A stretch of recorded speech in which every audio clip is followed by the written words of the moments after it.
10 acres.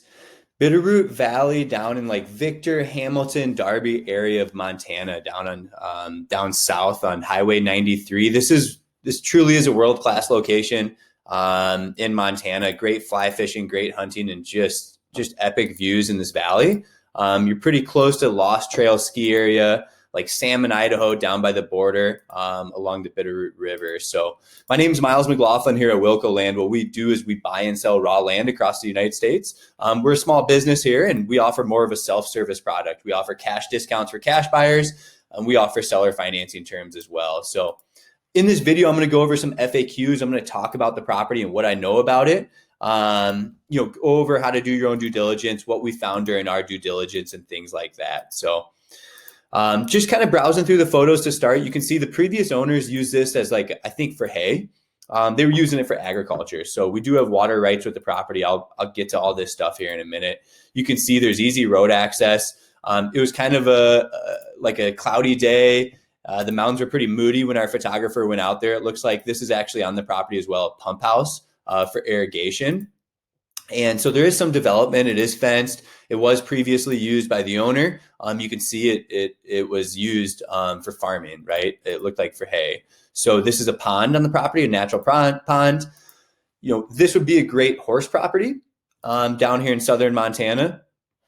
And let's get into a little bit more. So during our due diligence, especially with this pond, it made us, wonder, and here's this ditch as well with some water. This property specifically does have a high groundwater table. So getting, to develop this property, you can see the mountains in the background here, but again, just beautiful. I mean, these are world-class views around Victor, Montana. We have the property extremely competitively priced as well. So if you do know more about these subjects that I'm talking about in the video, feel free to reach out to me. This is the pump house that we're talking about on the property. So here's some old photos from the previous owners. And so, yeah, let's see if I can find another one. They sent us a couple more where it wasn't socked in. So check this out. This is a neighboring farm.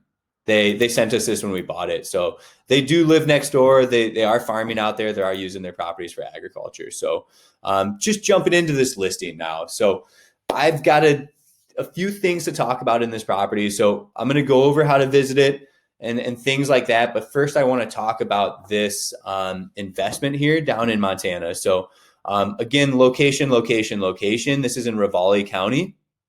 And I'm going to copy the coordinates and just show you where we're at on a bird map to give you a better feel. And this is how you're going to access the property too. There is actually a property address, I believe, you can use.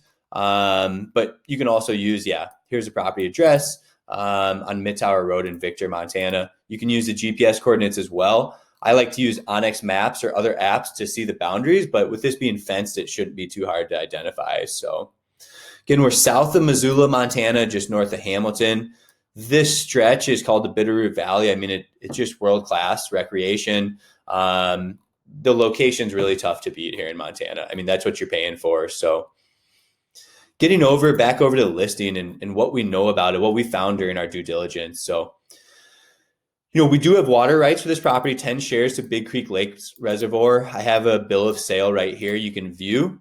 I'll let you do that on your own. I won't dive into everything here, but we do have a bill of sale. According to the previous owner, a 10-horse pump and aluminum hand lines to irrigate the field located on the property.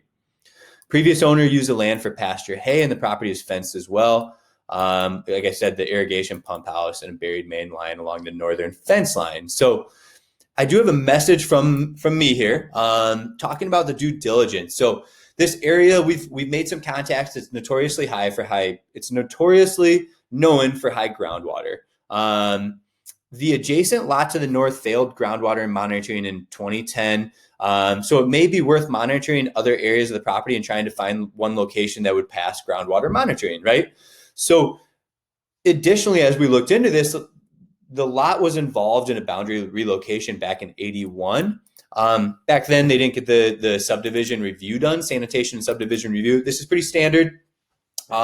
This means that in order to get any kind of septic approval, even a holding tank, you must go through the sanitation subdivision review with the Department of Environmental Quality, the DEQ. So again, so for a year-round system, The only way to get approved, if everything passes a high groundwatering system, or if you're not passing that test for high groundwater, you would need a variance from the county and maybe a waiver from the state. So there are alternative ways to potentially get this passed for a septic system. Why are we talking about a septic system? That's probably what you're going to need to build a single family home on the property. Storage units, a horse property, barn, whatever, if you want to use it for pasture land, things like that. If you want a pure investment, great.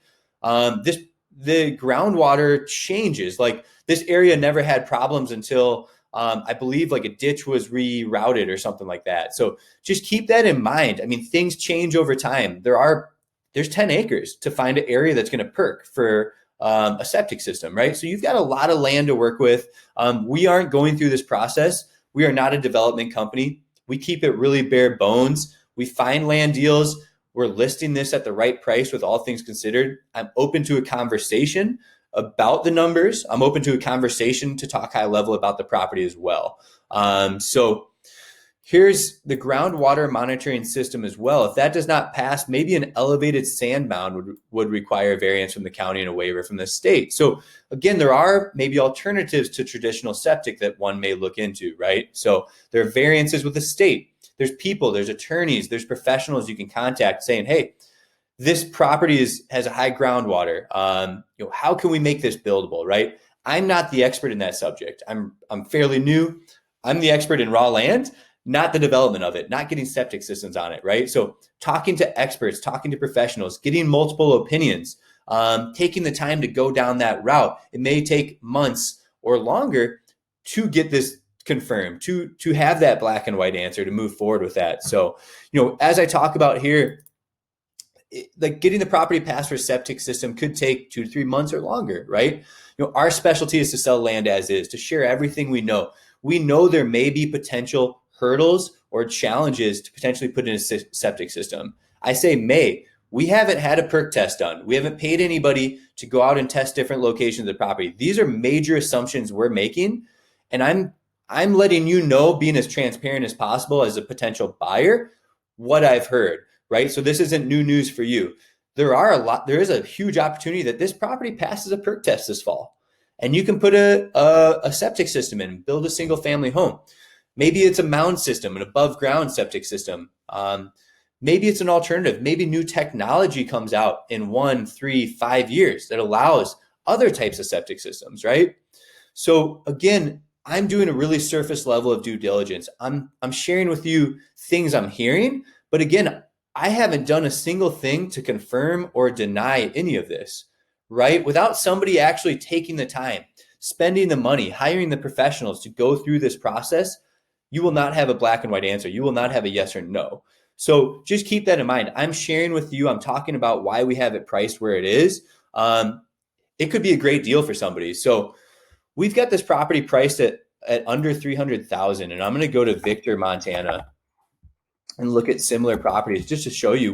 We have the property priced with some of these potential concerns in mind. So there's nothing. I mean, if I go up to 300,000, I mean, there's just nothing. There's no land. I mean, you can find, right? I mean, here's 10 acres, but you're out in the mountains. I mean, it's a totally different property, right? It's 12 minutes off the highway. So just a totally different lot, these ones over here. Let me just get rid of this price and show you some other comps. So here's a good comp right here. A very similar lot, 369. And this is 6.3 acre. We've got ours priced, I believe, at 269 or 279. Here's a 10 acre for 425. Again, very similar topography and landscape. And you can see some of the photos of this valley down here. So I just want to point out the value that we are providing. So, moving on, I do have more documents for a buyer. I've included the title report, the water rights bill of sale, and all the documents we have that run with the land from closing in a Google Drive folder here. So you can go through and read through that on your own. And I do have videos from our photographer that went out there, drone imagery as well. So keep that in mind. So I do have some additional information. I've got the parcel ID posted here in Ravalli County. You can look at zoning, go to the zoning website with the county there. So There's a well log report completed. I'm not sure if this was for the neighboring property or ours. It must be for ours back then. So again, some additional information on the properties. So there's no well, just an irrigation pump on the property. So again, we're looking at 10 acres. We've got it priced to sell. We are open to, I am, open to a conversation around it. I see there may be some challenges. There may be some roadblocks to development. And that comes with basically, you got to figure out if this property is going to pass a perk test. And if not a traditional septic system, what is your next game plan? That's really the main thing with this property. And just to be transparent with you, we haven't done any steps to confirm or deny that. What is the process? Maybe we'll look into that. Our specialty is land. So for right now, we're going to advertise the property. We're going to get some feedback from the market. I'd appreciate folks' feedback and hear what you guys have to say about this. And, we have it priced with all things considered. So any questions, you want to look at other land deals? I have some other stuff in Montana on the homepage on Wilco land. My name's Miles McLaughlin. Give us a call here at 605-299-5553. Thanks for tuning in.